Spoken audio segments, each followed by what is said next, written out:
تو اللہ پاک نے ساری کائنات میں سب سے زیادہ قیمتی جو ہے وہ انسان کو بنایا ہے. اس لیے ساری کائنات کو، حالانکہ کائنات میں بہت ساری مخلوق ایسی ہے جو انسانوں سے بہت بڑی ہے، آسمان بہت بڑا، زمین بہت بڑی، پہاڑ بہت بڑے، دریا بہت بڑے، سمندر بہت بڑے، اور انسان 5.5-6 فٹ کا ہے. اور انسان کو اللہ نے کمزور بنایا. قرآن کریم کہتا ہے کہ ہم نے انسان کو کمزور بنایا ہے. یہ کچے دل کا ہے. اس کی کمزوریوں کو قرآن کریم میں بیان کیا کہ ظالم ہے، جاہل ہے، کمزوریوں کو بیان کیا ہے. اور کائنات اللہ پاک نے بنائی امر کون سے بنا دی. کن فیکون، ہو جا، ہو گئی، خلاص. لیکن انسان، حالانکہ میں نے عرض کیا کہ بہت ساری مخلوقات کے مقابلے میں چھوٹا ہے، لیکن انسان کو اللہ پاک نے امر کون سے نہیں بنایا. انسان کو اللہ پاک نے اپنے دستے قدرت سے بنایا ہے. اور اس انسان کو بنانے میں اللہ پاک نے اپنی قدرت کو جتنا استعمال کیا ہے، اتنا کسی مخلوق کے بنانے میں اللہ پاک نے اپنی قدرت کو استعمال نہیں فرمایا ہے. اس کو حیرت انگیز طریقے سے بنایا ہے، اور ساری مخلوق میں اسے اشرف بنایا، سپیریئر بنایا. حالانکہ گندے قطرے سے، ناپاک منی کا بدبودار قطرے سے بنایا ہے. اسے ماں کے پیٹ کے اندھیرے میں بنایا ہے. اسے بہت تنگ جگہ میں بنایا ہے. اسے 3 اندھیریوں کے اندر اس کا پرورش کا نظام اللہ نے چلایا. بے بسی کی حالت میں تھا، اور وہاں اللہ پاک نے اپنی قدرت سے اس کی پرورش کا نظام چلایا ہے. حالانکہ ماں کے پیٹ میں اس کا منہ بند تھا، اس کا رخ ماں کی پشت کی طرف تھا، تو اللہ پاک نے ناک کے ذریعے اس کی پرورش کا نظام چلایا اور ماں کے پیٹ میں اس کی پرورش فرمائی. اور جب دنیا میں آنے کا وقت آیا تو فرشتوں کا نظام چلا.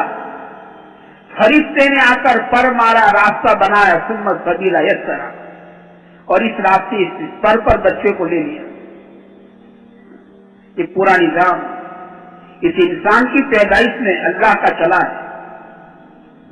تو ساری کائنات میں سب سے زیادہ قیمتی اللہ پاک نے انسان کو بنایا ہے، سب سے زیادہ قیمتی.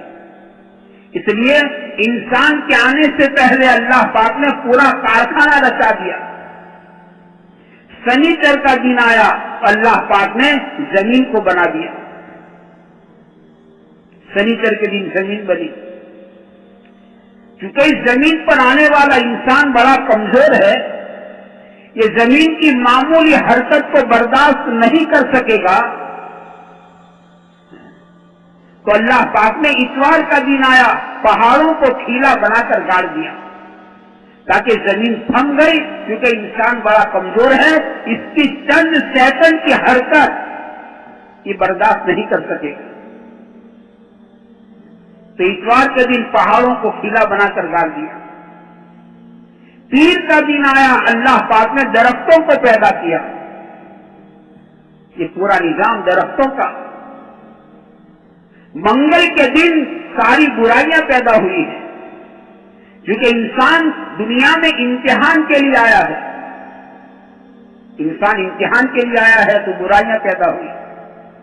بدھ کا دن آیا، اللہ پاک نے نور کو پیدا کیا. اور جمعرات کا دن آیا، اللہ نے سارے جانوروں کو پیدا کر دیا. اور اب جمعہ کے دن اللہ پاک نے انسان کو پیدا کیا. روح پھونکی گئی. اب جمعہ کے دن پورا نظام اللہ نے پہلے رچا دیا، اور آخر میں پھر انسان کے آدم علیہ السلام کے کھولنے میں روح لانے کی پھونکی گئی. یہ انسان اتنا قیمتی ہے، اس لیے پوری کائنات کا نظام جو ہے یہ اس انسان کے بننے بگڑنے پر اللہ نے موقوف رکھا ہے. اگر انسان بھلا انسان بنتا ہے، یہ اللہ کو پہچانتا ہے. انسان بھلا کب بنتا ہے؟